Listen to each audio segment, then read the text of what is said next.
तो हमारे चैनल पर आज हम लेकर आए हैं आपके लिए रविंद्रनाथ टैगोर की कहानी प्रेम का मूल्य। अगर आप हमारे चैनल पर नए हैं तो इसे लाइक, शेयर और सब्सक्राइब कीजिए। तो चलिए बढ़ते हैं हम अपनी कहानी की ओर, जिसका नाम है प्रेम का मूल्य। बृहस्पति छोटे देवताओं का गुरु था। उसने अपने बेटे कच्छ को संसार में भेजा कि शंकराचार्य से अमर जीवन का रहस्य मालूम करे। कच्छ शिक्षा प्राप्त करके स्वर्गलोक को जाने को तैयार था। उस समय वह अपने गुरु की पुत्री देवयानी से विदा लेने के लिए आया।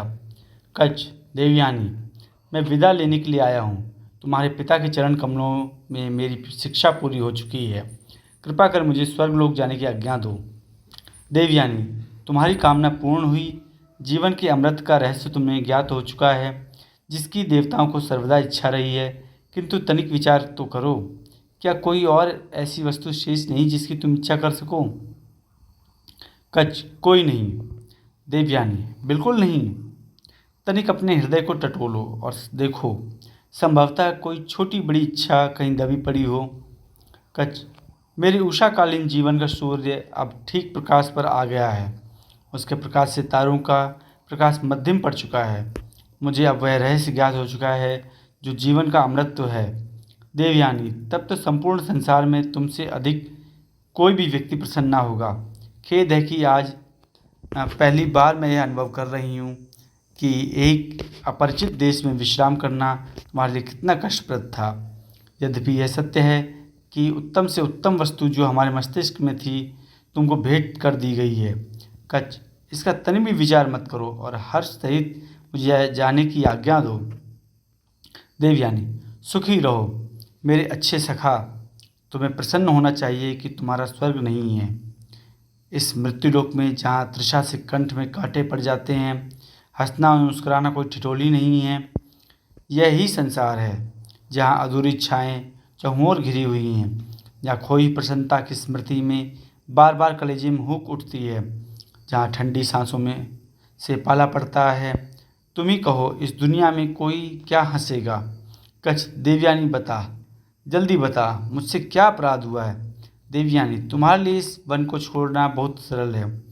यह वही वन है जिसने इतने वर्षों तक तुम्हें अपनी छाया में रखा और तुम्हें लोरियां दे देकर थपथपाता रहा। तुम्हें अनुभव नहीं होता आज वायु किस प्रकार क्रंदन कर रही है। देखो, वृक्षों की हिलती हुई छाया को देखो, उसके कोमल पल्लवों को निहारो। वे वायु में घूम नहीं रहे हैं, बल्कि किसी खोई हुई आशा की भांति भटके भटके फिर रहे हैं।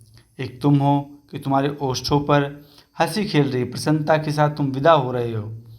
कच्छ, मैं इस वन को किसी प्रकार मातृभूमि से कम नहीं समझता, क्योंकि यहाँ ही मैंने वास्तव में आरंभ से जन्मा हूँ। इसके प्रति मेरा स्नेह कभी कम ना होगा। देवयानी, वह देखो सामने बड़ का वृक्ष है, जिसने दिन के घोर ताप में, जबकि तुमने पशुओं को हरियाली में चरने के लिए छोड़ दिया था, तुम पर प्रेम की छाया की थी। कच्छ, हे वन के स्वामी, मैं तुम्हें प्रणाम करता हूँ। जब और विद्यार्थी यहाँ शिक्षा प्राप्ति हेतु आए और शहद की मक्खियों की बनबनाहट और पत्तों की ससराहट के साथ तेरी छाया में बैठकर अपना पाठ दोहराए, तो मुझे भी स्मरण रखना। देवयानी, और तनिक वनमती का भी तो ध्यान करो, जिसके निर्मल और तीव्र प्रवाह का जल प्रेम संगीत की एक लहर के समान है। कच्छ, आह, उसको बिल्कुल नहीं भूल सकता। उसकी स्मृति सदा बनी रहेगी। वनमती मेरी गरीबी की साथी है। वह एक तल्लीन युवती की भांति होठों पर मुस्कान लिए अपने सीधे सीधे गीत गुनगुनाते हुए निस्वार्थ सेवा करती है। देवयानी, किंतु प्रिय सखा, तुम्हें स्मरण करना चाहती हूँ कि तुम्हारा और भी कोई साथी था, जिसने बेहद प्रयत्न किया कि तुम इस निर्धनता के दुख से भरे जीवन से प्रभावित न हो।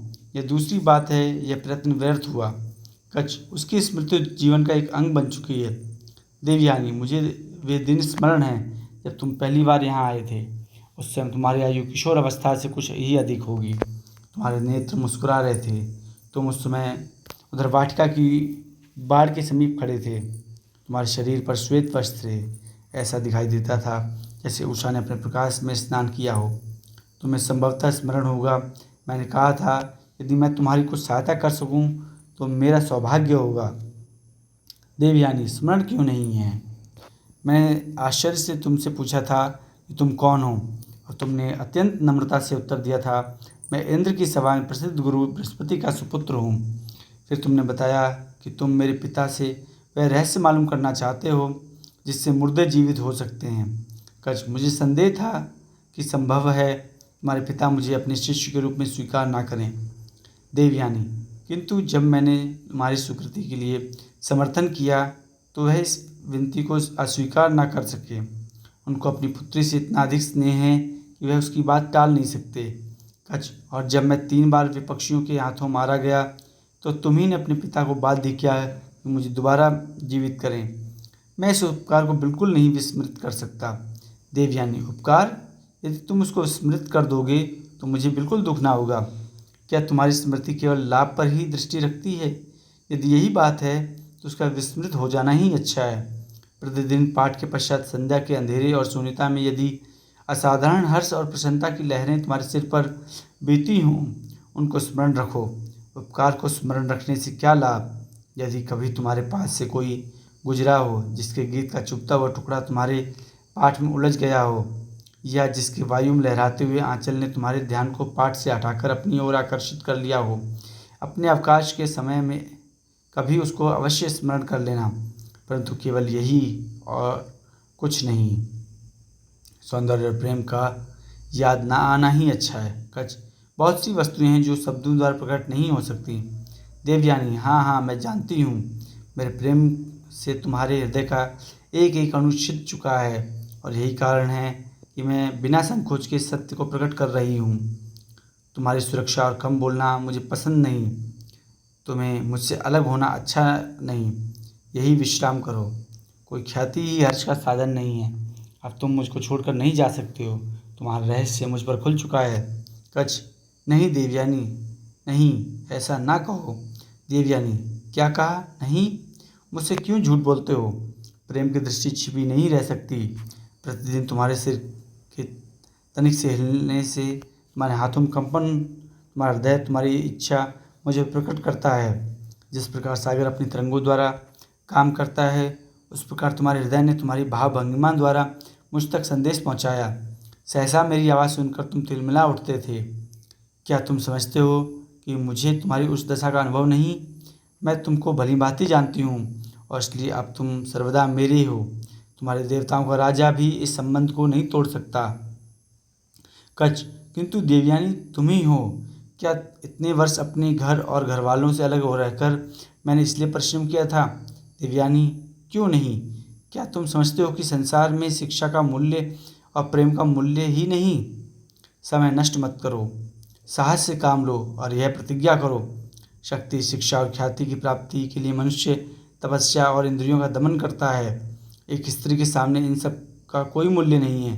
कच, तुम जानती हो कि मैंने सच्चे हृदय से देवताओं से प्रतिज्ञा की थी कि मैं अपने जीवन में अमृत का रहस्य प्राप्त करके आपकी सेवा में आ उपस्थित होऊंगा।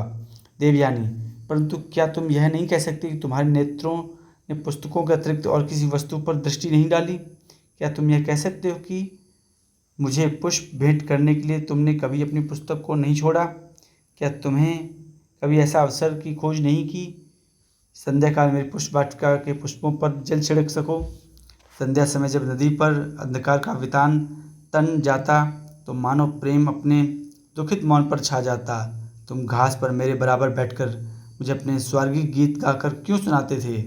क्या यह सब उन षड्यंत्रों से भरी हुई चालाकियों का एक भाग नहीं जो तुम्हारे स्वर्ग में क्षम्य हैं? क्या इन कृत्रिम युक्तियों से तुमने मेरे पिता को अपनाना बनाना चाहा था? अब विदाई के समय धन्यवाद कि कुछ मूल्यहीन सिक्के उस सेविका की ओर फेंकते हो जो तुम्हारे छल से चली जा चुकी है। कछ, अभिमानी स्त्री, वास्तविकता को मालूम करने से क्या लाभ? यह मेरा भ्रम था कि मैंने एक विशेष भावना के वश में तेरी सेवा की और मुझे उसका दंड मिल गया, किंतु अभी यह समय नहीं आया कि मैं इस प्रश्न का उत्तर दे सकूं। मेरा प्रेम सत्य था या नहीं, क्योंकि मुझे अपने जीवन का कोई उद्देश्य दिखाई दे रहा है। अब चाहे तो तेरे हृदय से अग्नि की चिंगारियां निकल निकल कर संपूर्ण वायुमंडल को आच्छादित कर लें। मैं भली भांति जानता हूँ कि स्वर्ग अब मेरे लिए स्वर्ग नहीं रहा। देवताओं की सेवा में यह रहस्य तुरंत ही पहुँचाना मेरा कर्तव्य है, जिसको मैंने कठिन परिश्रम के पश्चात प्राप्त किया है। इससे पहले मुझे व्यक्तिगत प्रसन्नता की प्राप्ति का ध्यान तनिक भी ना था। क्षमा कर देवयानी, मुझे क्षमा कर। सच्चे हृदय से क्षमा का इच्छुक हूँ। इस बात को सत्य जाना कि तुझे आघात पहुंचाकर मैंने अपनी कठिनाइयों को दुगना कर लिया है। देवयानी क्षमा, तुमने मेरे नारी हृदय को पाषाण की भांति कठोर कर दिया है। वह ज्वालामुखी की भांति क्रोध से भभक रहा है। तुम अपने काम पर वापस जा रह सकते हो, किंतु मेरे लिए शेष क्या रहा? केवल स्मृति, एक खटीला बिछौना और छिपी हुई लज्जा जो सर्वदा मेरे प्रेम का उपहास करेगी। तुम एक पथिक के रूप में यहाँ आए, धूप से बचने के लिए मेरे वृक्षों की छाया में आश्रय लिया और अपना समय बिताया। तुम मेरे उद्यान के संपूर्ण पुष्प तोड़कर एक माला गूंथी, और जब चलने के समय आया तो तुमने धागे तोड़ दिए, पुष्पों को धूल में मिला दिया। मैं अपने दुखित हृदय से श्राप देती हूँ, जो शिक्षा तुमने प्राप्त की है वह सब तुमसे विस्मृत हो जाए। दूसरे व्यक्ति तुम्हारे से यह शिक्षा प्राप्त कर सकेंगे, किंतु जिस प्रकार तारे रात में अंधियारी से संबंध स्थापित नहीं कर पाते बल्कि अलग रहते हैं, उसी प्रकार तुम्हारी यह विद्या भी तुम्हारे जीवन से अलग रहेगी। व्यक्तिगत रूप में तुम्हें इससे कोई लाभ ना होगा। यह केवल इसलिए कि तुमने प्रेम का अपमान किया है, प्रेम का मूल्य नहीं समझा है। तो दोस्तों, कैसी लगी आपको हमारी कहानी? हमें कमेंट करके बताएं, और ऐसी ही अच्छी कहानियों को सुनने के लिए हमारे चैनल को सब्सक्राइब जरूर करें।